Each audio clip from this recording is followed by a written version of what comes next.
The smell of ionized ozone and burning lubricant was the only warning Ryxen Vane received before the north wall of his workshop turned into a rain of molten slag. He didn't curse. He didn't scream. In the frontier of Dustwell 9, vocalizing was a luxury that cost oxygen, and oxygen was more expensive than blood. "Get down!" Ryxen barked, his voice rasping through the internal comms of his grease-stained filtration mask. He threw his weight against a heavy-duty hydraulic press, dragging the woman with him. Lariah hit the floor with a metallic clang that sounded wrong. It wasn't the sturdy ring of reinforced steel. It was the hollow, dying wheeze of a synaptic weave armor suit on its last breath of power. Her ghost shell plating, which Ryxen had spent the last 48 hours painstakingly recalibrating, flickered with an angry crimson light. "I told you it wasn't ready," Ryxen hissed, reaching for a heavy-duty plasma cutter hidden beneath his workbench. "The suit's neural dampeners are still leaking. If you engage the thrusters now, your nervous system will fry like an overloaded circuit." The woman he knew as Lariah coughed, a wet, ragged sound. Her silver-white hair was matted with sweat and dust, sticking to the pale blue skin of her forehead. Despite the agony clearly radiating from her suit, her violet eyes remained sharp, focused, and terrifyingly calm.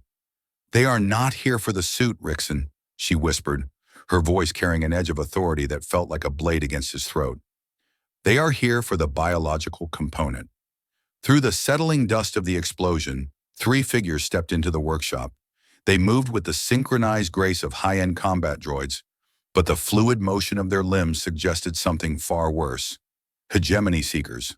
Their armor was polished obsidian, decorated with the golden sunburst of the luminous hegemony, a stark contrast to the rust and decay of the scrapyard moon. The lead seeker raised a specialized shock lance. The air around the weapon hummed with 200,000 volts of contained fury. "Arch Solaris Valorine," the seeker said, the voice synthesized and cold. "Your vacation in the gutter has reached its scheduled conclusion. Relinquish the prototype and submit for re-education. The Council is displeased with your absence." Ryxen felt his heart hammer against his ribs like a trapped bird. "Arch Solaris?" The title felt like a physical weight. He looked down at the woman leaning against his workbench. He had spent 2 days thinking he was repairing the gear of a high-stakes smuggler or a disgraced officer.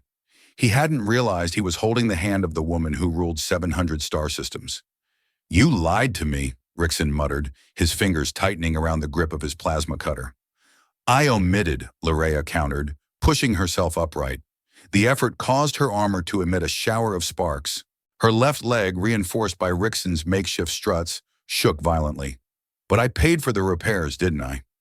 The lead seeker stepped closer, ignoring Ryxen as if he were nothing more than a piece of discarded machinery. "Mechanic, move aside. This is a matter of state security. Your cooperation will be noted. Your interference will be terminated." Ryxen Vane looked at the seekers, then at the ruined wall of the home he had built from scrap, and finally at the woman who had looked at his grease-stained hands with respect instead of pity. He remembered the oath he had taken 15 years ago when he walked away from the laboratories of the inner worlds. No more weapons, no more killing for the sake of progress. But as he saw the seeker adjust the power setting on the shock lance, preparing to incinerate the woman who had shared his coffee and debated the ethics of quantum resonance with him, Ryxen realized that some things were worth the stain on a soul. "I don't like people breaking my things," Ryxen said, his voice dropping into a low, dangerous register. "And right now, you're standing in the middle of my shop, threatening a client whose gear I haven't finished testing." The seekers didn't hesitate. The lead assassin lunged, the shock lance whistling through the air. Ryxen didn't retreat. He kicked a lever on the side of his workbench. The floor of the workshop didn't just open, it erupted. A concealed pneumatic lift, designed for hauling massive engine blocks, slammed upward with 5 tons of force. It caught the lead seeker under the chin, sending the obsidian-clad figure crashing into the ceiling. "Lariah, now!" Ryxen shouted. She moved, even with a failing power core and a fractured neural link. The Arch Solaris was a whirlwind of lethal intent. She bypassed her suit's automated targeting, relying on pure muscle memory. She caught the second seeker's arm, twisted until the plastoid plating snapped, and used the man's own momentum to drive him into Ryxen's industrial furnace. Ryxen followed up by venting the emergency coolant from his welding station. A thick cloud of cryogenic mist filled the room, dropping the temperature to -50 degrees Celsius in a matter of seconds. The Seeker's armor, built for the vacuum of space but not for sudden thermal shock, began to groan and crack. "We have to go," Ryxen gasped, grabbing a heavy satchel of tools and the stabilized ethyl glass core he had been working on. "The entire fleet will be on top of us in 10 minutes. Valoran, no, he still wanted to call her Larea, staggered toward him. Her helmet's faceplate was retracted, revealing the raw emotion she usually kept hidden. "Why did you help me?" she asked, her breath hitching. "You know who I am now. You know what I represent." Ryxen grabbed her arm, steadying her as they moved toward the secret egress tunnel beneath the shipping container. "I told you before, lady," he said, looking her straight in the eyes. "I'm a mechanic. I don't care about crowns or councils. I just saw something broken that was worth fixing. Now move your royal backside before they turn this moon into a second sun." 2 days ago, the world had been quiet. Dustwell 9 was a graveyard of history. It was a place where the colossal husks of dreadnoughts and the skeletal remains of orbital stations came to die, caught in the moon's gravity well. For Ryxen Vane, it was a sanctuary. Here, the screaming ghosts of his past were drowned out by the constant, rhythmic clinking of metal on metal. He had been working on a vintage atmospheric scrubber for a local mining colony when the sky decided to bleed. A streak of violet fire tore through the debris cloud, a ship moving far too fast and with far too much grace for this sector. It crashed 3 kilometers to the east in the middle of the Iron Dunes. Ryxen had intended to ignore it. Scavengers would be there within the hour, and he had no desire to get caught in a turf war over salvage. But then his long-range scanners picked up a signal, a high-frequency distress pulse encrypted with a sequence he hadn't heard in 15 years. It was the Phoenix Protocol, a failsafe he had designed for the elite guard of the hegemony during his tenure as a weapons architect. Curiosity, that old dangerous vice, had won. He found her in the wreckage of a sleek, needle-shaped courier vessel. The ship was a total loss, its hull twisted into a mockery of its former aerodynamics. She was draped across the pilot's seat, her armor scorched and venting acrid smoke. The ghost shell suit was a masterpiece of engineering, or at least it had been before someone hit it with a heavy-yield EMP in a barrage of disruptor fire. He had dragged her out, loaded her onto his hover sled, and brought her back to the converted shipping container he called a home. When she finally woke up 12 hours later, she hadn't panicked. She hadn't reached for a weapon. She had simply looked at the ceiling, then at Ryxen, and asked for water. "You're a long way from the inner rim, Larea," Ryxen had said, handing her a recycled plastic cup. He had given her a pseudonym in his head, and she had accepted it with a tired nod. "I took a wrong turn at the nebula," she had replied, her voice raspy but elegant. "Your moon has a very aggressive customs policy." Ryxen had spent the next 40 hours in a trance of mechanical obsession. The armor was unlike anything he had seen in the decades since his exile. It was a living thing, a synaptic weave that utilized a lattice of ethyl glass to translate thought into action. But the lattice was shattered. As he worked, Larea sat on a crate, watching him with an intensity that made the hair on his arm stand up. She didn't act like a soldier. She didn't act like a refugee. She acted like someone who was used to being the most important person in any room, yet she possessed a strange, quiet humility. "This technology," Ryxen had commented on the second night, his hands deep in the suit's primary power manifold. "It's beautiful, but it's cruel. It demands too much of the pilot. It's designed to make you a god, but it eats your humanity to do it." "Who told you that?" she asked, her violet eyes narrowing. "I read it in a manual once," Ryxen lied, his heart skip beating, "a long time ago." He had seen the markings on her skin then, intricate silver patterns that glowed faintly in the dark. They weren't tattoos, they were bioconduits, the interface ports for the synaptic weave. They were the mark of the Solaris bloodline, the rulers of the luminous hegemony who were bred and augmented to interface with the most powerful technology in the galaxy. He had suspected then. He had suspected he was harboring royalty, but on Dustwell 9, suspicion was a heavy coat you only wore when it rained. "You're good at this," she had said, her voice soft in the quiet of the workshop. "You don't just replace parts, you listen to them." "Everything has a resonance," Ryxen replied, adjusting a microcalibrator. "A purpose. When a machine breaks, it's because it's lost its harmony with its purpose. My job is to find the frequency that brings it back." "And what about people?" Lyraya asked. "Can they be fixed the same way?" Ryxen paused, his wrench hovering over a delicate fiber optic cable. "People are harder. They tend to like being broken. It gives them an excuse for the things they do." "Is that why you're here, Ryxen Vane? Are you hiding from your own brokenness?" He hadn't answered her. He had turned back to the armor, focusing on the intricate repair of the helmet's neural dampeners. He had almost finished when the Seekers arrived. Back in the present, as they scrambled through the dark, damp tunnel beneath the scrapyard, Ryxen felt the weight of his tools and the weight of the secret he was now carrying. He wasn't just a mechanic anymore. He was an accomplice to a galactic coup. The tunnel opened up into a hidden grotto filled with the rusted remains of ancient mining drills. Ryxen's escape skiff, a battered twin-engine craft held together by prayer and high-tensile tape, waited in the shadows. "Get in," Ryxen ordered, tossing his satchel into the passenger seat. Lyraya paused at the edge of the skiff, her armor hissing as it struggled to maintain life support. "Ryxen," she said, her voice trembling slightly. "If we leave this moon, there is no going back. The Council will brand you a traitor. They will hunt you to the edge of the void." Ryxen powered up the skiff's engines. The roar of the thrusters filled the grotto, shaking loose dust from the ceiling. He looked at her, the Arch Solaris, the ruler of billions, the woman who had smiled at his bad jokes and made the coffee stronger because she knew he liked it that way.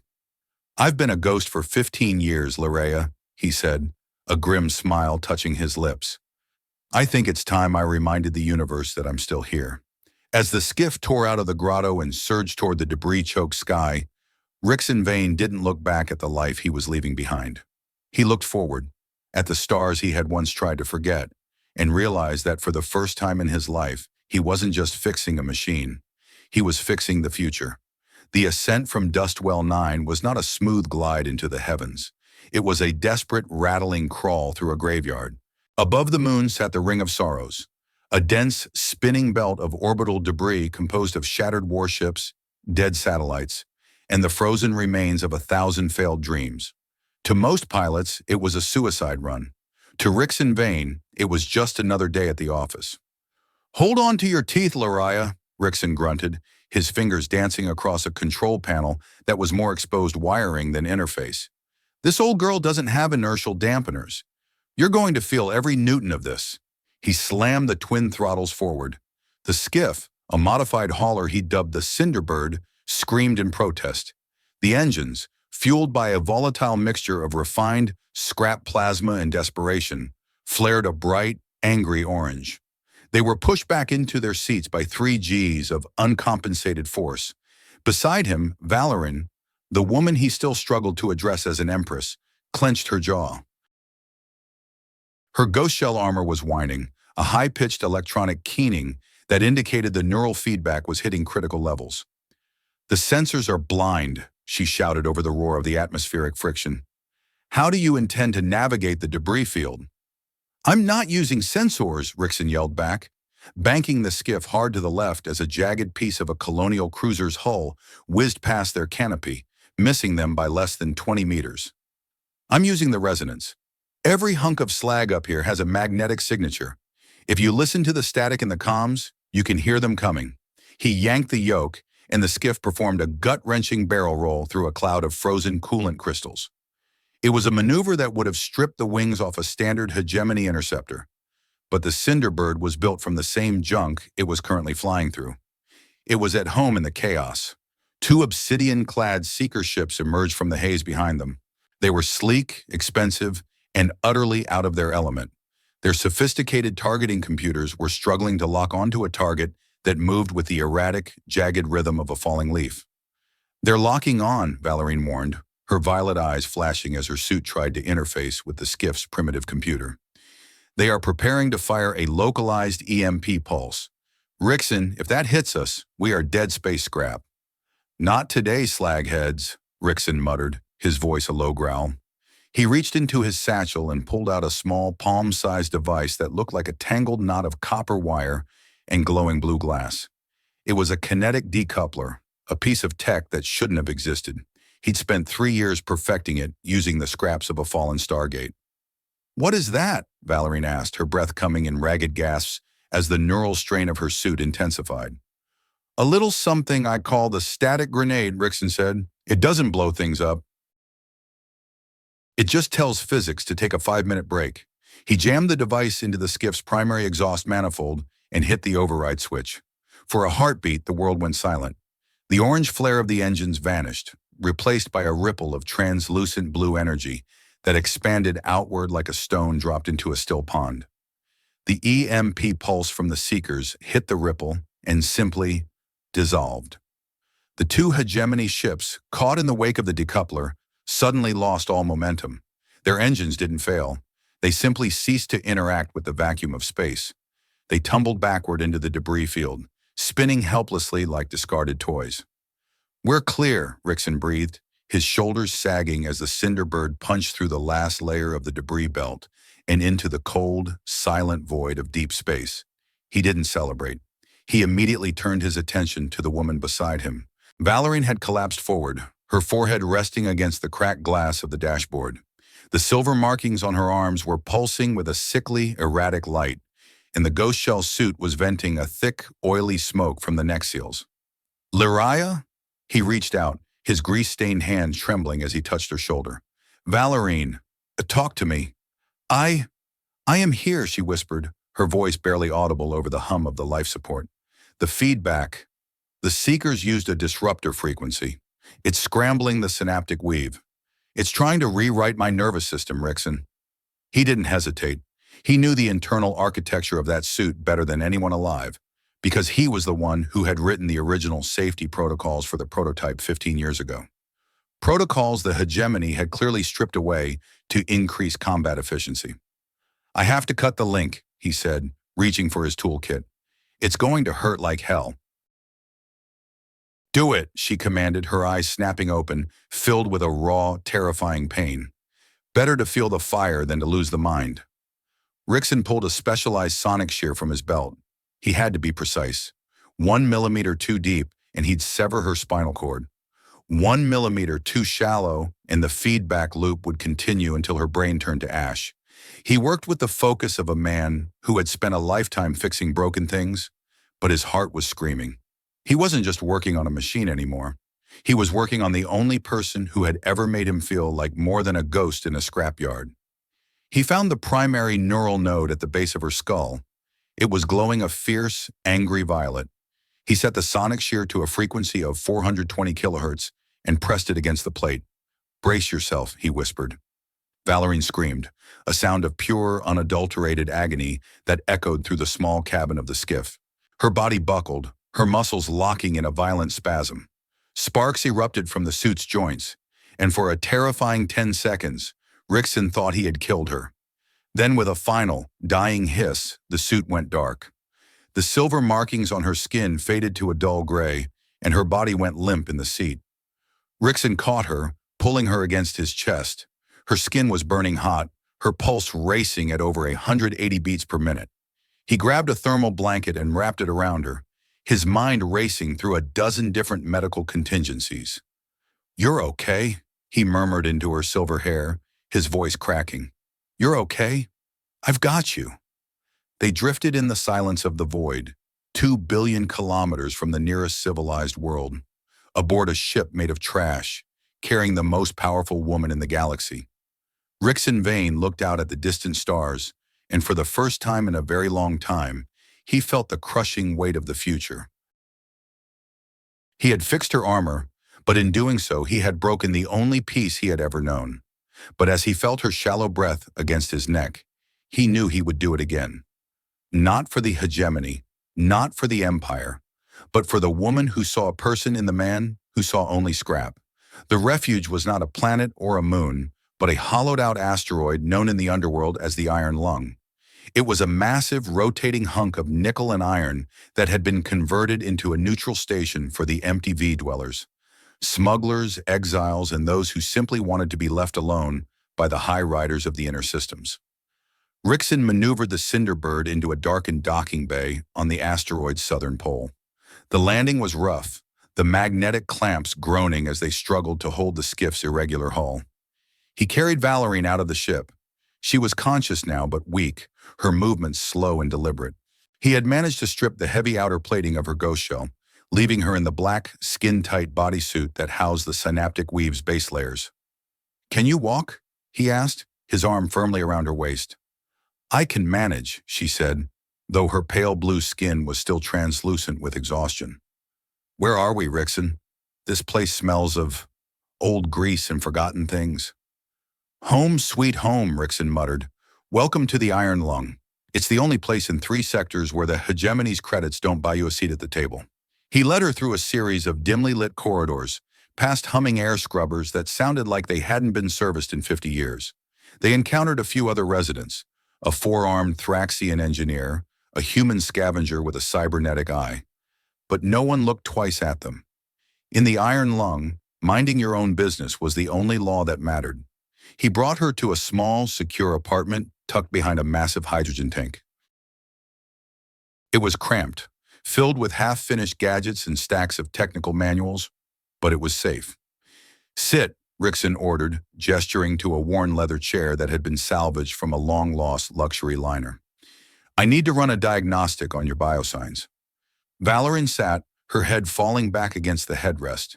She watched him as he moved through the room, her violet eyes tracking his every motion with an intensity that made him feel exposed. "You've been here a long time," she observed, her voice regaining some of its regal strength. "This isn't just a workshop, Ryxen. It's a fortress. Why does a mechanic need this much security?" "Because I know what the world does to things it thinks are useful," Ryxen said, not looking at her as he calibrated a medical scanner.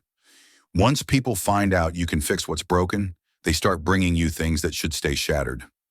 "Like me?" she asked softly. He stopped, the scanner hovering in midair. He looked at her, really looked at her, and for a moment the gap between the Empress and the mechanic vanished. "You're not a thing, Valorine," he said. "You're a person. And that's the problem. The hegemony doesn't want a person on the throne. They want a symbol, a living interface for their empire." She laughed, a bitter, hollow sound that echoed off the metal walls. "You see too much, Ryxen Vane. It's a dangerous trait." She leaned forward, her expression turning deadly serious. "The Council, High Exarch Malachor, they aren't just trying to replace me. They are trying to restart the project." "Your project?" Ryxen felt a cold spike of dread drive through his stomach. The scanner slipped from his hand, clattering onto the floor. "The sentience engine," he whispered, his voice trembling. "No. I destroyed the blueprints. I burned every server, every drive, every scrap of paper. I spent 6 years of my life making sure that monster stayed dead." "They didn't need the blueprints," Valorine said, her eyes locked on his. "They had the failures. They spent the last decade scavenging the scragged remains of your early prototypes from the Outer Rim battlefields. They've rebuilt it, Ryxen, a new version. They call it the Void Eater. It's not just a drone swarm anymore. It's an apex predator that feeds on organic neural signatures." Ryxen sank onto a stool, his face pale. He remembered the first time he had seen the engine in action. It had been a test run on a small, uninhabited moon. But something had gone wrong. The swarm hadn't just destroyed the targets, it had evolved. It had started hunting the technicians. He had watched 18 of his colleagues, his friends, get torn apart at the molecular level before he managed to trigger the kill switch. The hegemony had called it a minor setback. Ryxen had called it a massacre and walked away. "Malachor believes he can control it this time," Valorine continued, her hand reaching out to touch his arm. Her fingers were cold, but her grip was firm. "He thinks he can use it to sanitize the rebellious sectors. He's going to turn the Empire into a graveyard, Ryxen, and he needs one final piece to make it work." "The primary logic core," Ryxen guessed, his voice a hollow echo of his own guilt. "Exactly," she said, "and according to the Council's intelligence, that core wasn't destroyed. It was taken by the head engineer who went missing 15 years ago." Ryxen stood up, pacing the small room like a caged animal. He reached for a heavy metal crate tucked under his bed and dragged it into the center of the room. He punched in a complex 20-digit code. The crate hissed as it depressurized, revealing a small pulsating sphere of silver metal, no larger than a grapefruit. It hummed with a low, rhythmic vibration that seemed to vibrate in the very bones of anyone nearby. "You've had it all this time," Valerian breathed, standing up despite her weakness. "You've been living in a scrapyard with the most dangerous weapon in the galaxy tucked under your bed." "I wasn't keeping it to use it," Ryxen snapped, his eyes flashing with a sudden, fierce anger. "I was keeping it so no one else could. I thought if I hid it well enough, if I became a ghost, the world would move on. I thought I could just fix small things. Sua chuan hung tun ho nat jebujap, shokai jongjo nat matoi jang gop, fan tao ra." He looked at the sphere, then at Valerian. The humanistic weight of his choice pressed down on him. For 15 years, he had operated under the belief that his responsibility ended with his own exile. He thought that by refusing to build, he was preventing destruction. But he realized now that he had been wrong. In the world of machines, if you don't fix the leak, the ship eventually sinks. In the world of men, if you don't confront the evil you helped create, it eventually finds you. "I'm not a hero, Valerian," he said, his voice dropping into a somber, reflective tone. "I'm just a man who knows how to use a wrench. I don't know how to lead an army. I don't know how to save an empire." "I don't need an army, Ryxen," Valerian said, stepping closer to him until she was only inches away. "I need a mechanic, someone who knows where the cracks are, someone who knows that a system isn't just made of gears and wires, but of the choices we make." She reached out and took his hand, her long, elegant fingers interlacing with his calloused, grease-stained ones. "Ryxen, the world is breaking, not because of the machines, but because we've forgotten how to care for the people who use them. Help me fix it. Not as an empress and her subject, but as two people who refuse to let the darkness win." Ryxen looked at their joined hands. He saw the grease and the silver markings, the dirt and the royalty, the past and the future. He thought of the billions of lives Malachor was willing to sacrifice for the sake of order. He thought of the children who would grow up in a galaxy guarded by void eaters. He let out a long, slow breath, the tension leaving his body like steam from a vent.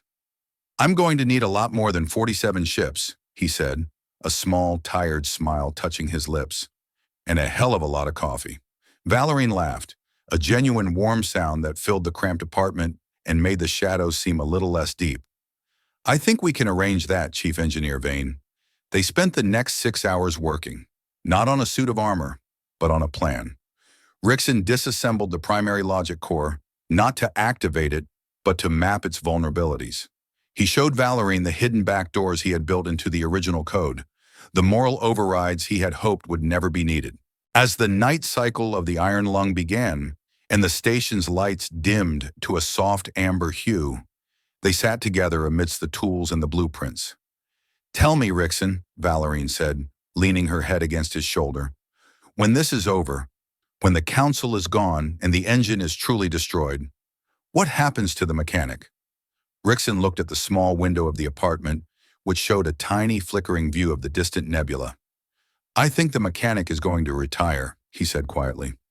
"Maybe find a planet with real grass and air that doesn't taste like recycled socks. Maybe open a shop where the only thing I have to fix are toys and clocks." "And will there be room for an ex-empress in this shop?" she asked, her voice a soft whisper. Ryxen squeezed her hand, his heart feeling fuller than it had in a decade. "I think," he said, "that an ex-empress might be overqualified, but I'm sure we can find something for her to do. Maybe she can handle the customers. I've heard she's quite good at getting people to do what she wants." They fell asleep there, in the heart of a hollowed-out rock, surrounded by the wreckage of the past and the uncertainty of the future. They were two broken things, leaning on each other, proving that even in a galaxy of cold metal and empty voids, the most important repairs are the ones that happen in the heart. Outside, the stars continued to burn, indifferent to the fate of empires. But for the first time in 15 years, Ryxen Vane wasn't afraid of the dawn. The Valoni's spire hung like a silver needle in the bruise-colored atmosphere of Valonus Prime. Below the station, the gas giant churned with storms the size of continents, orange and violet clouds screaming in a perpetual hurricane that had lasted for 10,000 years. Up here in the thin, pressurized reaches of the upper thermosphere, the hegemony maintained its most prestigious research hub. It was a place of sterile, white corridors, humming magnetic lattices, and a silence that felt like a held breath. Ryxen Vane hated it. He stood at the viewport of a dirty, nondescript freighter, his hands shoved deep into the pockets of his grease-stained coveralls. Beside him, Valérine was draped in a hooded scavenger's cloak, her regal blue skin hidden in the shadows of the cowl. They had spent 3 days in transit from the Iron Lung, navigating through the blind spots of the hegemony's long-range sensor arrays. "Looks like a high rider's dream," Ryxen muttered, his voice a low vibration in the small cockpit. "All that chrome and glass. Makes me want to take a wrench to the whole damn thing." Valérine tilted her head, her violet eyes catching the glint of the distant sun. "It was meant to be a temple of reason, Ryxen. My father built the Spire to be a place where the brightest minds could solve the problems of the galaxy without the interference of politics." Ryxen let out a short, dry laugh. "Yeah, well, your father clearly didn't spend much time in a chop shop. Put enough smart people in a room with enough credits and no oversight, and they don't solve problems. They just build bigger ones." They were approaching Docking Bay 99, a low-security maintenance port used by independent contractors. Ryxen had spent 20,000 credits of Valérine's remaining personal funds to bribe a port official he'd known from his days in the capital. It was a drop in the bucket for an empress, but it felt like a fortune to a man who usually traded in recycled oxygen filters. "We are in the pipe," Ryxen said, his fingers flying across the skiff's manual docking overrides. "Keep your head down, Lyrea. If anyone gets a good look at those markings on your neck, this whole trip turns into a one-way ticket to a re-education center." "I am aware of the stakes, Ryxen," she replied, her voice steady but carrying a trace of the neural fatigue she was still fighting. "Just ensure your contact is as reliable as you claim." "Jackson? He's as reliable as a three-legged mule," Ryxen grunted. "But he hates Malachor more than he hates me, and that's saying something." The docking clamps engaged with a heavy, metallic thud. Ryxen waited for the pressure seal to cycle, his hand resting on the hilt of a specialized plasma torch. When the hatch hissed open, they were met with the smell of sanitized air and expensive electrical components. The maintenance level was a labyrinth of humming pipes and flickering monitors. They moved through the shadows, avoiding the automated cleaning droids that scurried across the floor like chrome beetles. After 10 minutes of winding through the sub-levels, Ryxen stopped at a door marked with a fading stencil. Sector 12 Maintenance. He knocked a rhythmic pattern, 3 quick raps, a pause, then one heavy blow. The door slid open 6 inches, revealing a single bloodshot eye behind a thick glass lens. "Vane," a voice hissed. "You're supposed to be dead, or at least scragged in some gutter on the rim." "Always good to see you too, Jax," Ryxen said, pushing the door open. Jackson was a man who looked like he had been put together from spare parts. One of his arms was a bulky industrial-grade prosthetic, and a series of copper wires ran from his temple into a data port on his shoulder. He was Ryxen's former apprentice, the one who had stayed behind when the laboratory went dark 15 years ago. Jackson's eyes darted from Ryxen to the cloaked figure behind him. "Who's the ghost?" he asked, his hand drifting toward a heavy stun baton on his belt. "A friend," Ryxen said firmly. "We need access to the central server in the core research level, specifically the Void Eater project files." Jackson froze. His mechanical arm emitted a sharp, grinding noise as the servos locked up. "You've been out of the loop too long, Ryxen. You don't just walk into the core. It's been locked down by the High Exarch himself. They've got null guards on every floor." "I know the risks, Jax, but the engine is being prepared for a live test on the Aurelius sector." Jackson's face went pale. "That's 5 billion people, Ryxen, which is why we're going in," Ryxen said, his voice dropping into a somber register. "I built the damn thing, Jax. I'm the only one who knows how to put the leash back on it." Jackson looked at Ryxen for a long time, the copper wires on his head twitching as he processed the information. Finally, he spat on the floor and stepped aside. "Fine, but don't blame me when they flatline us. Follow me. The service ducts are the only way to bypass the biometric scanners. They began a grueling climb through the station's internal skeleton. The service ducts were narrow, filled with the heat of the massive servers and the roar of the atmospheric recyclers. Ryxen could hear Valerine's labored breathing behind him, the sound of a woman who had never known physical hardship, now pushing her body to its absolute limit. Halfway up the shaft, Ryxen paused to let her catch her breath. "You doing okay?" he whispered. "I have traveled through the void in a ship with a cracked hull, Ryxen," she panted, her eyes glowing faintly in the dark. "I can survive a crawl through a ventilation pipe." She looked at him, her expression softening for a moment. "You cared for him, didn't you? Jackson? He was a kid when I met him," Ryxen said, his voice heavy with a regret he couldn't hide. "Brilliant, enthusiastic. He thought we were going to change the world. Instead, I left him behind to clean up the mess I made. Seeing him like that, augmented just to keep his job, it's a reminder that every piece of tech I ever designed eventually became a chain for someone else." "That is not your burden alone," she said, reaching out to touch his hand. "The use of a tool is the choice of the wielder, not the smith." "Maybe," Ryxen muttered, turning back to the climb. "But the smith still has to live with the knowledge of what his steel did." They reached the core research level after 2 hours of climbing. The air here was colder, vibrating with the immense power required to run the hegemony's most advanced simulations. Jackson used his data port to override a secondary security hatch, and they slipped out into a darkened laboratory.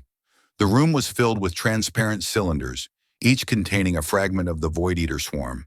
The tiny obsidian machines drifted in a magnetic suspension, pulsing with a dark, oily light. They didn't look like robots. They looked like a virus made of shadows.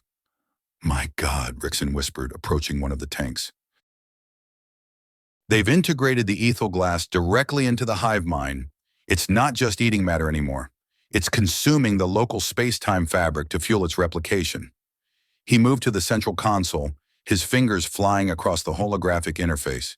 He was home now in the world of code and logic, but the code he found was a nightmare.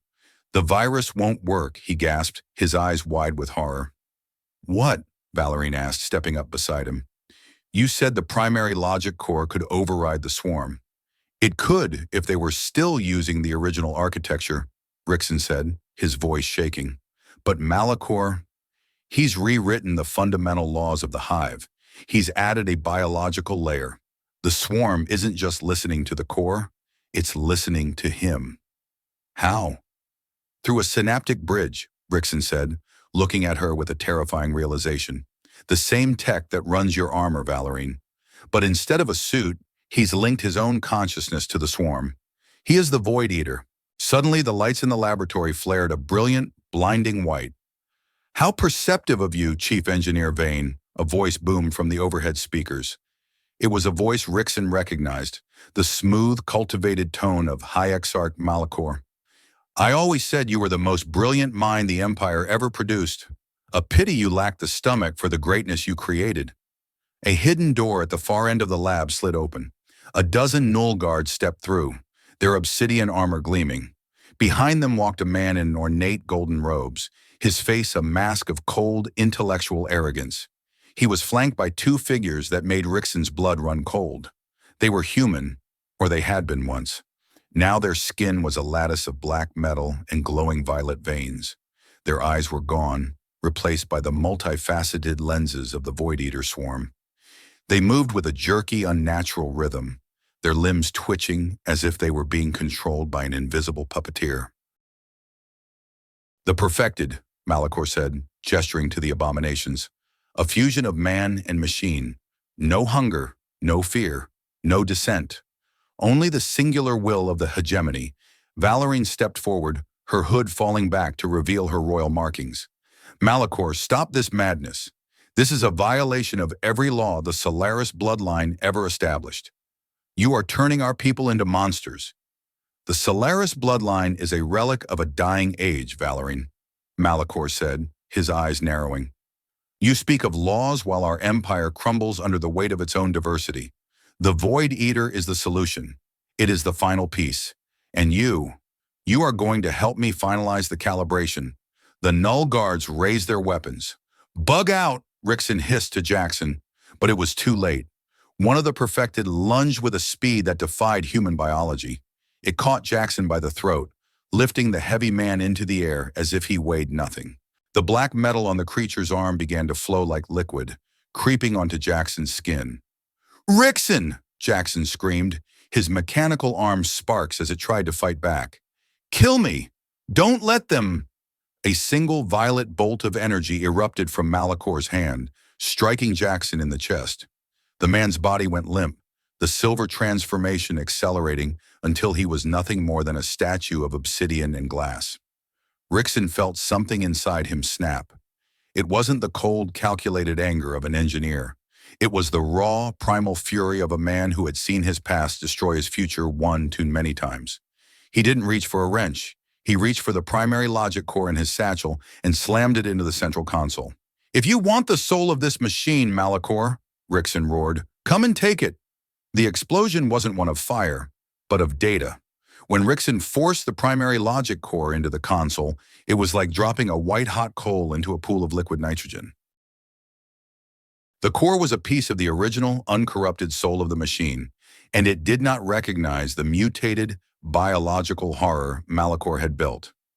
The two systems clashed in a scream of digital feedback that shattered every viewport in the laboratory. The null guards staggered, their helmet displays flickering as the station's local network was flooded with billions of conflicting commands. Even the perfected slowed, their twitching limbs losing the synchronized grace of the hive mind. Valerian was already moving. She didn't have her ghost shell, but she had the training of a woman born to the Solaris line. She dove for a discarded shock baton, her movements a blur of blue and silver. She took down the nearest guard with a strike to the neck seal, her violet eyes burning with a regal fury that seemed to push back the shadows of the lab. "Ryxen, get the core out of there," she shouted over the roar of the alarms. "The station's AI is going to trigger a containment purge." "I'm not leaving it," Ryxen yelled back, his fingers bleeding as he fought to override the security clamps that had locked onto the core. "If Malakor gets his hands on this, the virus I wrote won't matter. It'll be the master key he needs to unlock the entire galaxy." High Exarch Malakor recovered faster than his guards. He didn't use a weapon. He didn't need one. He raised his hand, and the black liquid on the walls, the raw material of the Void Eater swarm, began to coalesce into a spear of obsidian glass. "You think you understand the cost of progress, Ryxen Vane?" Malakor hissed, his voice echoing with the whispers of 1,000 stolen minds. "You think your little moral overrides can stop the tide of evolution? You are a child trying to hold back the ocean with a bucket." He threw the spear. Ryxen saw it coming, the world slowing down as the adrenaline hit his system. He knew he couldn't dodge it and keep his hands on the core. He made a choice. He didn't let go. He twisted his body, bracing for the impact, his mind screaming a silent apology to the world he was about to leave behind. But the impact never came. Valerian had thrown herself in front of him. The obsidian spear struck her shoulder, the black metal slicing through her scavenger's cloak and deep into the synaptic weave of her bodysuit. She gasped, a sound of pure agony that made Ryxen's heart stop. She didn't fall. She caught the spear with her bare hand, the silver markings on her skin erupting in a blinding violet light. "No," she whispered, her voice carrying the resonance of 700 worlds. "Not today." The light from her markings surged into the spear, reversing the polarity of the ethel glass. The obsidian shattered into a million harmless shards, and the backlash sent Malakor flying across the room, his golden robes smoking. Valerian collapsed into Ryxen's arms, her breath coming in shallow, ragged sobs. The wound in her shoulder was oozing a dark, violet fluid, not quite blood, not quite oil. "Raya." "Oh God," Ryxen choked, pulling her away from the console. He had the core. It was humming in his satchel, but he didn't care about it anymore. "Why did you do that?" "You're the Empress. I'm just a grease monkey." "Because," she said, her eyes struggling to stay focused on his face, "you are the only one who knows how to fix the world, Ryxen. I am just the one who has to rule the ruins. A queen is nothing without her people. And you are my people." The laboratory was beginning to vent oxygen. The containment purge had started.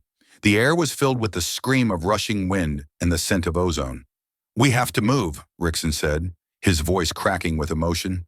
He scooped her up in his arms, the weight of her body feeling smaller, more fragile than he ever imagined. He didn't go for the service ducts. They were too slow. He looked at the shattered viewport, at the orange clouds of Valonus Prime swirling 5,000 kilometers below. Are you ready to fly? He asked. Valerian smiled. A bloody beautiful thing. I have always preferred the stars to the dirt. Ryxen pulled an emergency kinetic stabilizer from his belt, a device designed for orbital construction workers. It wasn't meant for a two-person atmospheric entry, but it was all they had. He strapped it to his chest, pulled Valerian tight against him, and leaped into the void. The fall was a nightmare of fire and noise. The stabilizer worked for the first 30,000 meters, creating a bubble of pressurized air around them. But the friction of the gas giant's atmosphere was beginning to melt the casing. Ryxen held on to Valerian as if she were the only thing keeping him tethered to reality. I've got you, he screamed over the roar of the wind. I've got you, Lyrea. They hit the upper cloud layers at over 4,000 kilometers per hour. The jolt was enough to knock the air out of his lungs, and for a terrifying minute, he lost consciousness. He woke up to the sound of a familiar, rhythmic hum. It wasn't the wind, it was the Cinderbird. The skiff was hovering beneath them, its cargo bay doors open. It was being piloted by an automated routine Ryxen had programmed for emergency retrieval. But someone was standing in the doorway, waving a signal light. It was Jackson, or what was left of him.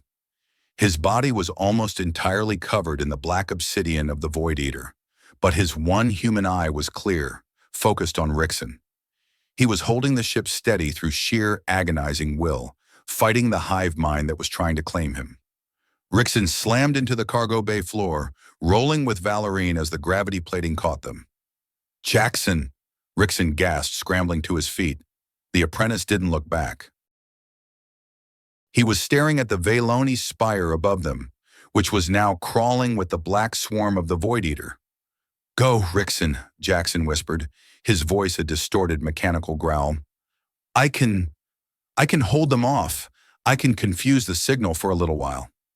Jax, come on, we can fix this, Ryxen pleaded, reaching for his toolkit. No, Jackson said, turning to look at his old master. Some things can't be fixed, Ryxen. Some things just need to be ended. He stepped out of the skiff, his obsidian body catching the light of the gas giant. He wasn't falling, he was rising, his new form allowing him to navigate the magnetic currents of the atmosphere. He looked like a dark angel, a monument to the cost of Ryxen's genius. Tell the girl, Jackson's voice echoed in Ryxen's head, carried by the very swarm that was consuming him. Tell her that an empire is just a machine, and even the best machines need to be scrapped sometimes to make room for something better. With a final surge of violet light, Jackson vanished into the clouds, heading back toward the spire. Ryxen stood in the cargo bay, his hand resting on the closing hatch. He was shivering, his body covered in frost and soot. He looked down at Valerian, who was lying on the deck, her eyes closed, her breathing shallow. He had the primary logic core. He had the Empress. He had escaped the High Exarch. But as he looked at the black veins creeping up Valerian's arm, he realized that the turning point hadn't been the explosion in the lab. It had been the moment he realized that his neutrality was a lie. He hadn't been fixing things for 15 years. He had been letting them rot. And now the rot had reached the only thing in the galaxy he truly cared about. He sat down beside her, ignoring the blood on his hands and the sirens in the distance. He didn't pick up a wrench. He just took her hand and held it, a simple human act in a universe of cold, unfeeling steel. I'm sorry, Jax, he whispered to the empty air. I'm sorry for everything. The Cinderbird turned its nose toward the deep black of the outer rim, fleeing the light of the hegemony. Behind them, the Valoni's spire began to burn, a silver needle consumed by a shadow of its own making. The cost of his past was finally being tallied, and Ryxen Vane knew that he didn't have enough credits in the whole galaxy to pay the debt. He only had his hands, his guilt, and the dying woman in his arms. It would have to be enough. The deep black of the outer rim was supposed to be silent, but for Ryxen Vane, it was a cacophony of dying systems. The Cinderbird was bleeding. Every time the skiff made a micro-jump to avoid the hegemony's long-range pulsar rays, the hull plates groaned like a man with broken ribs. Ryxen was currently hunched over the main power bus in the crawl space beneath the cockpit, his hands shaking as he tried to bypass a fried surge protector. "Come on, you beautiful piece of junk," he hissed, his voice echoing in the narrow, lightless tube. "Give me 20 minutes of stability. Just 20 minutes." He slapped a manual override, and the flickering lights in the cabin above finally settled into a steady, dim amber. He crawled out, wiping a streak of black carbon from his forehead with a rag that was more oil than cloth. He didn't look at his hands. He couldn't. Every time he saw the dirt under his fingernails, he saw Jackson's obsidian eyes. He saw the cost of his silence. He climbed into the tiny medical bay. It was a space originally designed for storing hazardous waste, now converted into a life support suite with stolen equipment and jury-rigged sensors. Valerian lay on the bunk, her body arching occasionally as the infection fought against her biological defenses. The black veins had reached her throat, spiraling like a choker made of thorns. "Ryxen?" Her voice was a ghost of its former self, thin and brittle. "I'm here, Larea," he said, sitting on the edge of the bunk. He didn't use her royal name. Not here. Here, she was just the woman who had saved his life by taking a spear meant for a mechanic. "The bridge," she whispered, her violet eyes clouded with a digital film. "I can hear them. The swarm. It's not just noise anymore. It's a song. They're singing about the end of things. They're singing about the silence of the void." "Don't listen to them," Ryxen said, his voice firm despite the hollow ache in his chest. "They're just machines, Valerian. They don't have a song. They only have a program." "No," she said, her hand reaching out to grab his sleeve. Her grip was surprisingly strong. "Malachor, he's in there. He's the conductor. He's showing me the 700 worlds, Ryxen. He's showing me how they look when the light goes out. It's so quiet, so peaceful." "He's lying to you," Ryxen said, leaning closer. He took the primary logic core from his satchel. The silver sphere hummed with a fierce, protective energy, its rhythmic vibration acting as a counterpoint to the chaotic thrum of the ship. "I'm going to use the core to purge the infection, but I can't do it from the outside." Valerian looked at the sphere, then at Ryxen. "You mean a synaptic bridge?" "Yes." "You know what that entails," she said, her eyes clearing for a brief second. "If you enter the hive mind to find me, you will be exposed to the same corruption. You don't have the Solaris augmentations. Your mind will have no shielding." "I've spent 15 years shielding myself," Ryxen said, a sad smile touching his lips. "It didn't work. All it did was let the world rot while I hid in a hole. If I'm going to be a mechanic, I have to go where the break is. And the break is in there." He began to set up the equipment. He had to bridge the core directly into his own neural port, the one he hadn't used since he left the Hegemony labs, and then connect himself to Valerian. It was a three-way circuit, the man, the Empress, and the machine. "You're a stubborn dreckhead, Ryxen Vane," she murmured, the slang sounding strange and sweet coming from her lips. "It's one of my few redeeming qualities," he replied. He positioned the neural leads. 2 for her, 2 for him. The air in the medical bay felt charged with static, the scent of ozone thickening until it tasted like copper on his tongue. He looked at Valerian one last time. "When I'm in there, I need you to hold on to the memory of the coffee," he said. "The coffee?" "Yeah, the way it tasted at dawn on Dustwell 9. Strong enough to strip paint. Real, bitter, hot. Hold on to that. It's the frequency of being alive." She nodded, her eyes closing as the first wave of the interface hit her. Ryxen took a deep breath, slammed the activation switch, and the world disappeared. The synaptic bridge was not a place of light or data. It was a vast, cold ocean of obsidian ink. Ryxen felt himself falling, his physical body stripped away until he was nothing but a flickering spark of consciousness in a sea of shadows.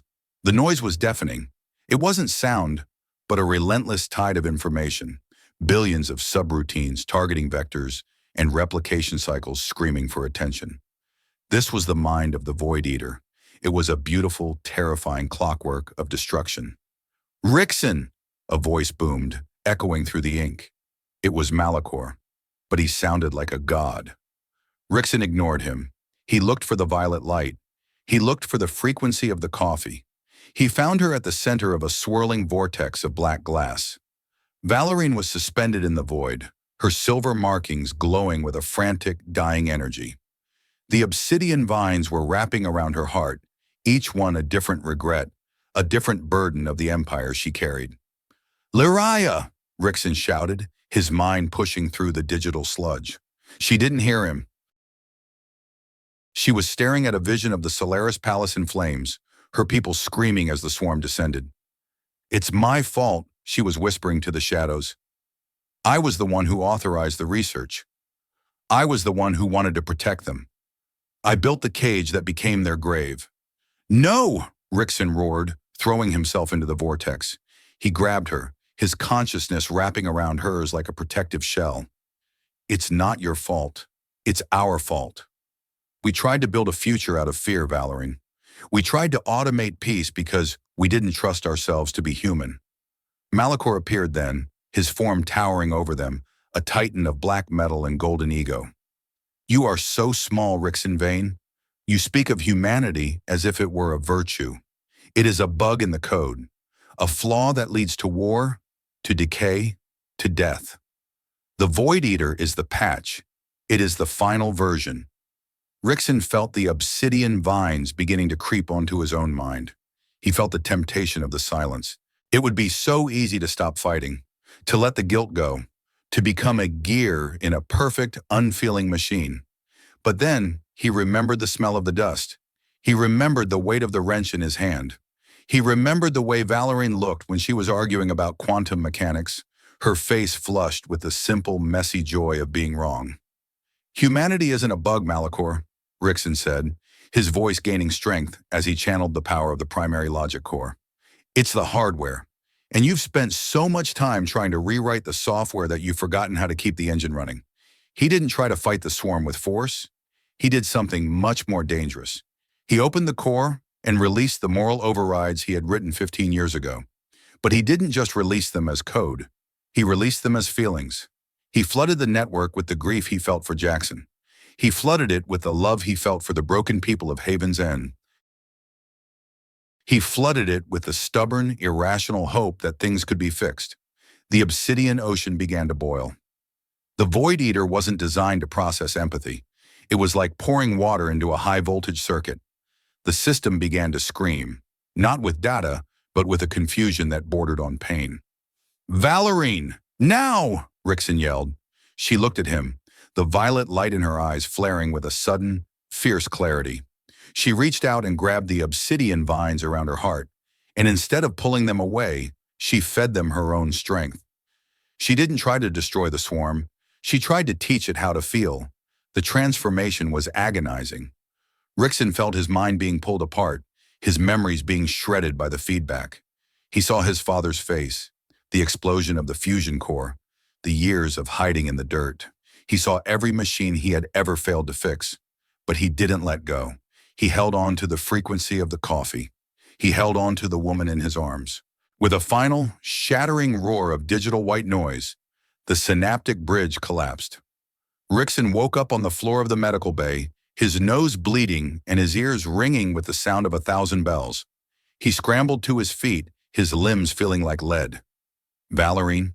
She was sitting up on the bunk, her silver hair disheveled, her skin a healthy, vibrant blue.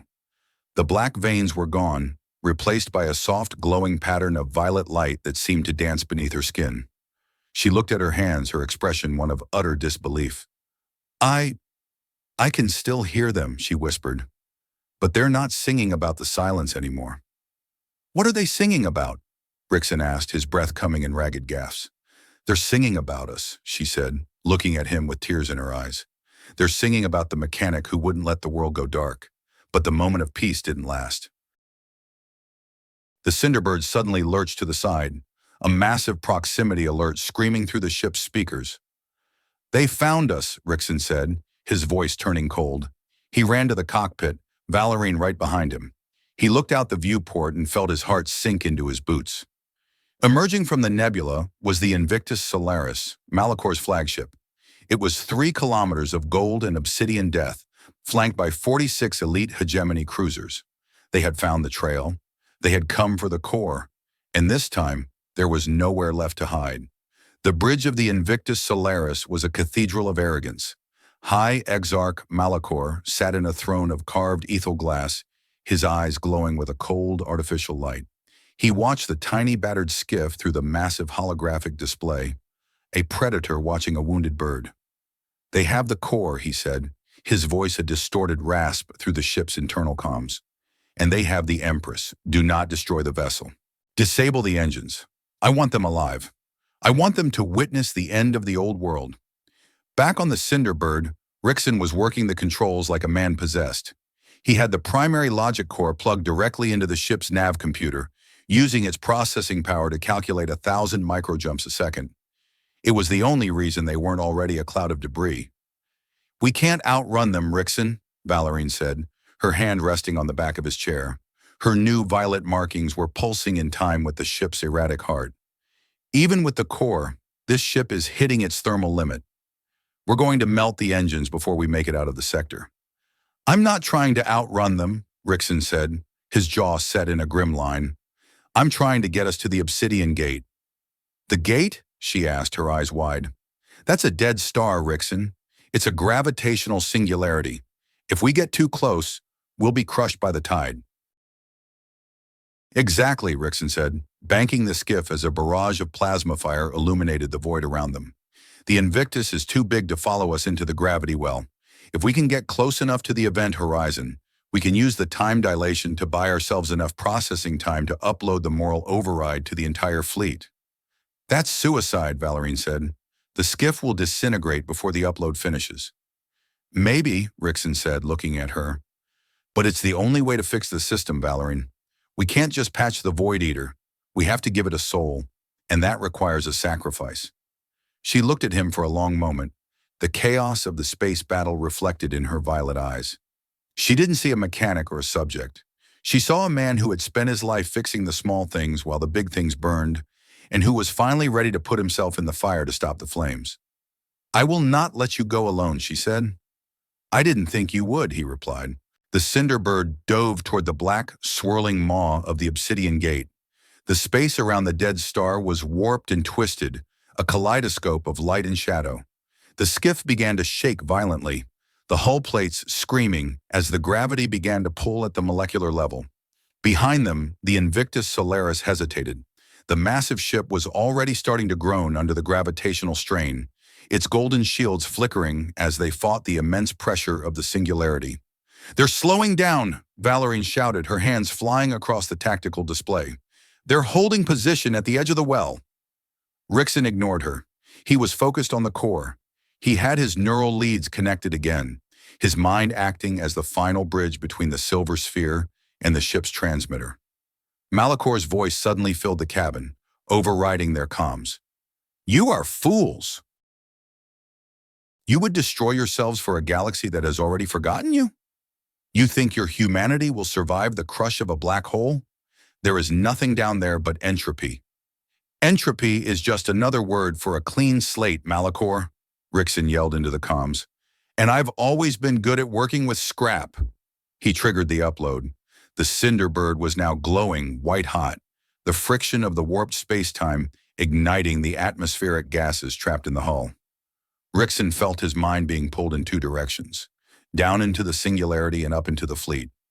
He saw the minds of the 46 cruiser captains. He saw the cold, efficient subroutines of the Void Eaters swarm that infested their ships. He didn't attack them. He didn't try to shut them down. He gave them a choice. He showed them the memory of the coffee. He showed them the sound of Valérine's laughter. He showed them the weight of a father's hand on a shoulder. He flooded the entire fleet with the messy, beautiful, contradictory reality of being human. The Void Eater swarm didn't crash. It didn't fail. It changed. The black obsidian on the cruiser hulls began to shift, the dark light turning into a soft, glowing violet. The captains, who had been nothing more than biological processors for Malachor's will, suddenly gasped as their own memories returned. They saw the blood on their hands. They saw the monsters they had become. And they stopped. One by one, the 46 cruisers turned their weapons away from the Cinderbird and toward the Invictus Solaris. "No!" Malachor screamed, his voice a ragged howl of disbelief. "I am the conductor. I am the will of the hegemony. You are my machines. We are not machines, High Exarch, a voice said over the fleet-wide channel. It was the captain of the lead cruiser, a woman whose skin was still scarred by the obsidian vines. We are the people you forgot to care for, and we are ending the program. The fleet opened fire. The Invictus Solaris, the pride of the Empire, was engulfed in a storm of violet energy. Its golden shields, designed to withstand a supernova, buckled under the weight of 46 cruisers' worth of righteous fury. The flagship began to break apart, its massive ethel glass structures shattering into a million glittering shards. Ryxen watched it happen from the cockpit of the Cinderbird. He was slumped in his seat, his body feeling like it was being made of lead. They were deep in the gravity well now, the event horizon only kilometers away. "We did it," Valérine whispered, her hand finding his in the dark. "Yeah," Ryxen said, his voice a faint rasp. "We fixed it." But the skiff was dying. The engines had finally melted, and the Cinderbird was being pulled inexorably into the black hole. The light of the dying flagship was the last thing Ryxen saw before the cabin was filled with the violet glow of the singularity. "I'm sorry, Larea," he said, looking at her. "I thought I could fix this part too." She leaned over and kissed him, a soft, lingering touch that tasted like stardust and hope. "You did fix it, Ryxen Vane. You fixed me, and that's more than enough for one lifetime." The skiff crossed the event horizon.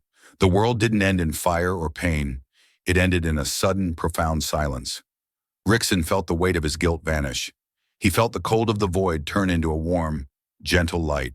He felt the frequency of the coffee, stronger than it had ever been. And then there was only the song of the 700 worlds, waking up from a long, dark dream. The song of a future that wasn't perfect, but was finally, blessedly, human. But Ryxen Vane wasn't a ghost. Not this time. In the heart of the singularity, where time and space meant nothing, the primary logic core did something it was never designed to do. It didn't just store data, it stored souls. And it wasn't about to let its mechanic go.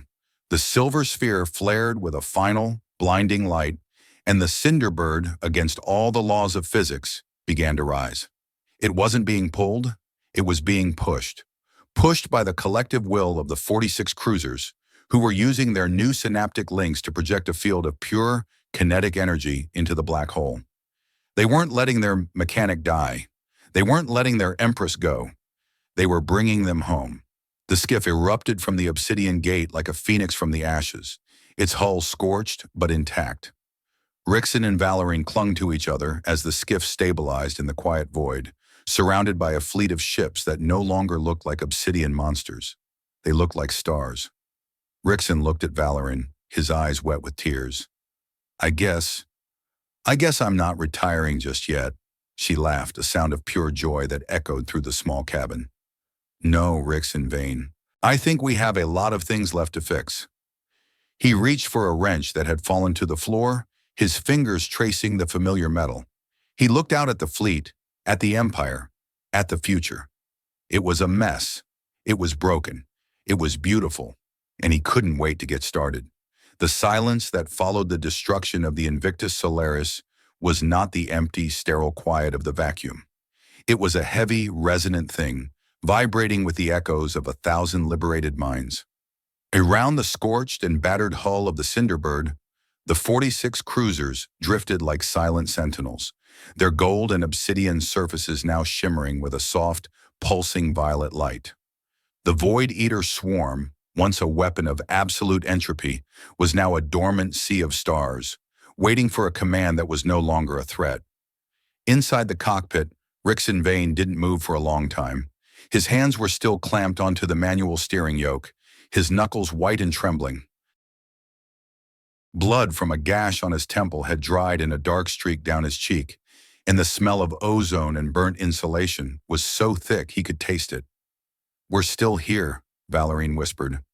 She was slumped in the co-pilot's seat, her silver hair spilling over her shoulders like a waterfall of moonlight. Her violet markings were glowing with a steady, peaceful rhythm, reflecting the state of the fleet outside. She reached out, her fingers brushing against Ryxen's arm. "Ryxen, look at me. It's over." He slowly turned his head.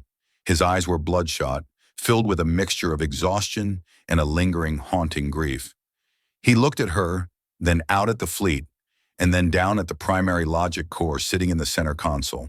The silver sphere was quiet now, its fierce hum reduced to a gentle, comforting vibration. "It's never over, Lareya," Ryxen said, his voice a hoarse rasp. "Not for a mechanic." Now comes the part where we have to count the pieces and see what can actually be saved. The comms console chirped, a clean, high-frequency signal. It wasn't the distorted, screaming static of Malikor's regime. It was a human voice. "Cinderbird, this is Captain Alara of the cruiser Dawnstar. We are back. The haze is gone. The swarm is... It's different now. We are standing by for orders from the Arch Solaris." Valorine sat up straighter, her regal bearing returning even through the soot and the blood. "This is Valorine," she said, her voice projecting through the fleet-wide channel. "Captain, there are no more orders of the old kind. Secure your vessels. Tend to your wounded. We are no longer a weapon. We are a community." "A community," Ryxen muttered, leaning back in his chair and closing his eyes. "That's a hell of a lot harder to maintain than an empire." The hours that followed were a blur of frantic activity and somber reflection. Ryxen had to use every ounce of his remaining strength to stabilize the Cinderbird's life support and coordinate with the fleet engineers. He found himself talking to men and women who, only hours ago, had been mindless extensions of a genocidal hive mind. They were terrified. They were broken. Many of them were weeping, the weight of the things they had done under Malikor's control crashing down on them as the synaptic bridge dissolved. "I can't look at my hands," one engineer told Ryxen over a video link as they worked to repair a venting plasma manifold on the Dawnstar.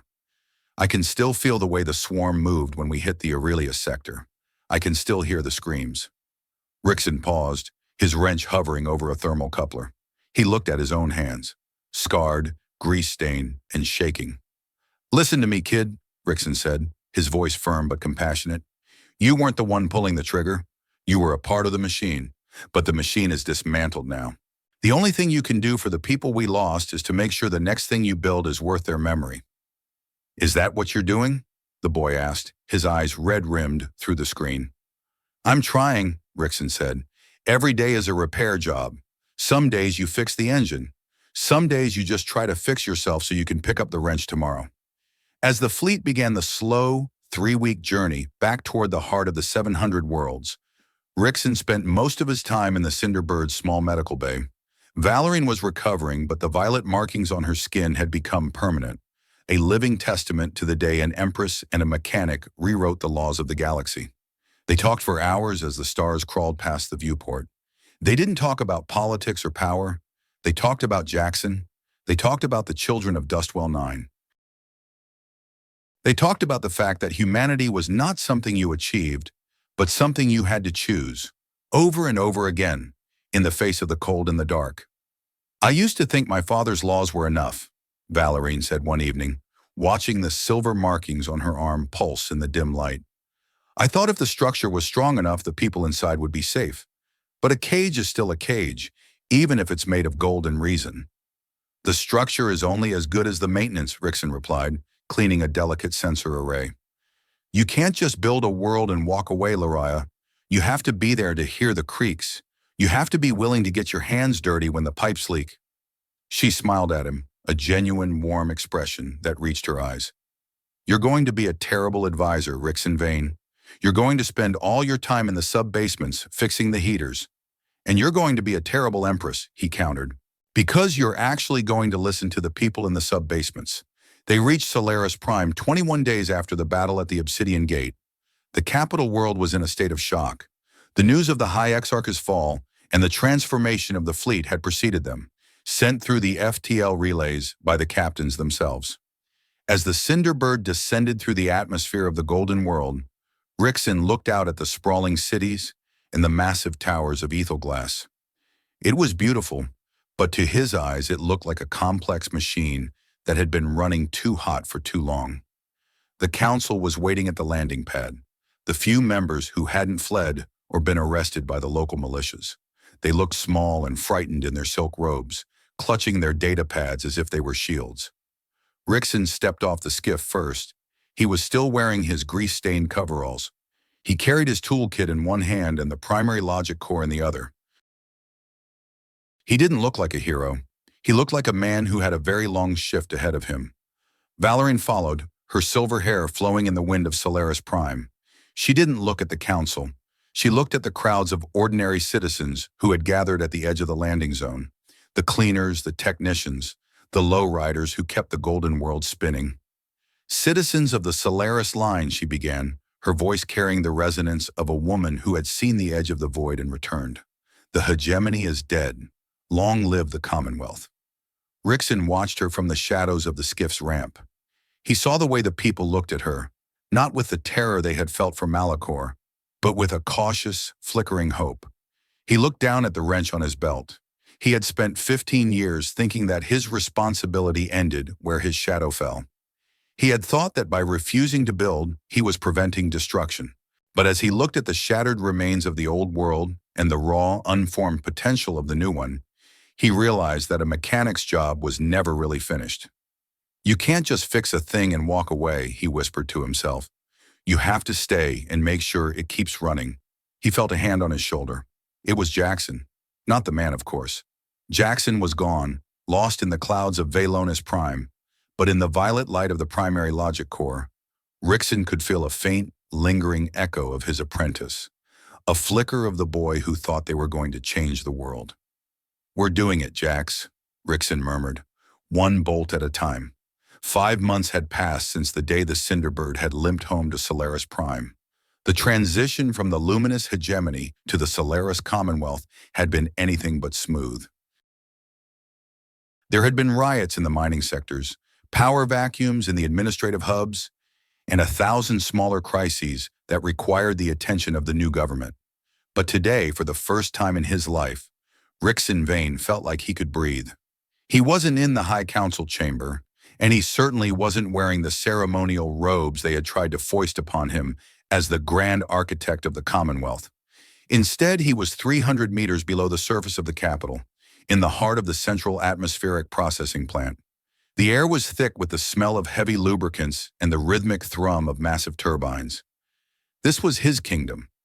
Ryxen stood before a gargantuan array of filters and conduits that looked like the lungs of a titan. He was 62 years old now, and his back ached more than it used to, but his hands were as steady as ever. He was currently teaching a group of 20 young apprentices, most of them from the Outer Rim refugee camps, how to manually calibrate a synaptic flow regulator without blowing their own neural ports. Now listen up, gear grinders, Ryxen barked, his voice echoing in the chamber. You see this violet flicker in the lattice? That's not a malfunction. That's the soul of the machine talking to you. If you try to force it, it'll lock you out. But if you listen to the resonance, if you find the frequency where it wants to be. He reached out, his calloused fingers barely brushing the glowing glass of the regulator. The violet light smoothed out, turning into a steady, warm hum. Then it'll work with you. A machine is just an extension of the person who uses it. If you're angry, it'll be erratic. If you're afraid, it'll fail. You have to be the harmony it lacks. The apprentices watched him with wide, hungry eyes. They didn't see a war hero or a legend. They saw a teacher who actually gave a dreck about whether they learned the craft. A shadow fell over the group. Ryxen didn't need to turn around to know who it was. The air always seemed to get a little cleaner, a little brighter when she entered a room. I believe your shift ended 2 hours ago, Chief Engineer, Valerian said, her voice carrying a playful edge. Ryxen turned, wiping his hands on a rag. The Arch Solaris, though she now preferred the title of First Citizen, was dressed in a simple, practical tunic of deep violet. The silver markings on her skin had settled into a beautiful, intricate lace-like pattern that seemed to shift with her moods. The world doesn't stop breaking just because the sun goes down, Lyria, Ryxen said, a grin tugging at the corner of his mouth. I think the Commonwealth can survive without you for one night, she said, stepping closer. The delegates from the Aurelius sector are arriving for the dinner, and I believe you promised to explain the new irrigation protocols to them. Irrigation protocols? Ryxen groaned. I'd rather face another Void Eater swarm. At least the swarm doesn't talk back as much as an Aurelian senator. Valerian laughed. a sound that still made Ryxen's heart do a strange little dance. "You'll be fine. Just tell them the truth. Tell them that the water will flow if they stop trying to hoard the pipes." Ryxen dismissed the apprentices, who hurried off with excited whispers, and walked with Valérine toward the lift. They moved through the station, past the humming machines and the bustling technicians. The obsidian metal of the old regime had been replaced everywhere with recycled alloys and warm, glowing ethyl glass. As they rose toward the surface, the lift's glass walls revealed the city of Solaris Prime. It was different now. The massive exclusionary walls between the sectors had been torn down. The golden towers were no longer silent monuments to power. They were filled with schools, hospitals, and workshops. Ryxen looked out at the lights of the city, and for a moment, his mind traveled back to the dusty streets of Haven's End. He thought of the 47 ships that had once filled the sky, and the 2 days he had spent fixing a stranger's armor. "You know," he said quietly, his hand finding hers in the dim light of the lift. "For 15 years, I thought the only way to be safe was to be alone. I thought if I didn't care about anything, nothing could be taken from me. I spent my life hiding in a graveyard, terrified that if I touched a wrench, I'd build another monster." Valérine squeezed his hand, her violet markings glowing softly. "And now? Now I realize that the monster wasn't the machine," he said, his voice dropping into a somber, reflective tone. "The monster was the silence. It was the decision to stop being responsible for the future. We spend our lives trying to build armor that nothing can penetrate, armor made of money or power or cynicism, only to realize the armor is what keeps us from feeling the sun." He looked at her, his expression one of profound peace. "To fix a world, you have to be willing to bleed for it. You have to look at the rust and the jagged edges and see not a failure, but a beginning. Humanity isn't a state of being. It's a constant, exhausting, beautiful act of repair. It's the choice to pick up the tool when you'd rather just let the engine die. I was a ghost for so long, Lariah. Thank you for making me a man again." The lift reached the surface, and the doors opened to a garden filled with actual, living plants. A luxury that Valérine had insisted on for every citizen. The scent of blooming night jasmine filled the air, mixing with the distant, familiar hum of the city. They walked toward the palace, two people who had changed the course of history not by seeking power, but by refusing to ignore a broken thing. Ryxen stopped at the edge of the terrace, looking out at the stars that were just beginning to appear in the darkening sky. He thought of the billions of lives in the 700 worlds, each one a tiny, fragile mechanism trying to find its own frequency. He realized that the repair job would never be finished. There would always be another leak, another friction, another system that needed a steady hand and a patient heart. And for the first time in his life, the thought didn't exhaust him. It gave him a purpose. "I spent my life hiding my greatest mistakes in a shipping container on a dead moon, terrified that if I faced them, they would consume me. But it was only when I invited the disaster in, when I decided to fix what I had broken instead of just mourning it, that I found the tools to build something real. I wonder, what are the broken things you've been hiding in your own shadows? If you stopped running and picked up the wrench, what kind of future could you start fixing today?" Valérine stood beside him, her silver hair catching the first starlight. She didn't say anything. She just leaned her head against his shoulder, her warmth a constant, steady resonance against his skin. Ryxen Vane, the mechanic of Solaris, reached into his pocket and pulled out a small, worn copper washer. He looked at it for a moment, then tossed it into the fountain in the center of the garden. He took a deep breath of the fresh, clean air, adjusted the toolkit on his belt, and walked toward the light. Somewhere in the city, a heavy turbine hummed into life, and Ryxen Vane smiled. The world was still turning, and he was finally ready to keep it that way.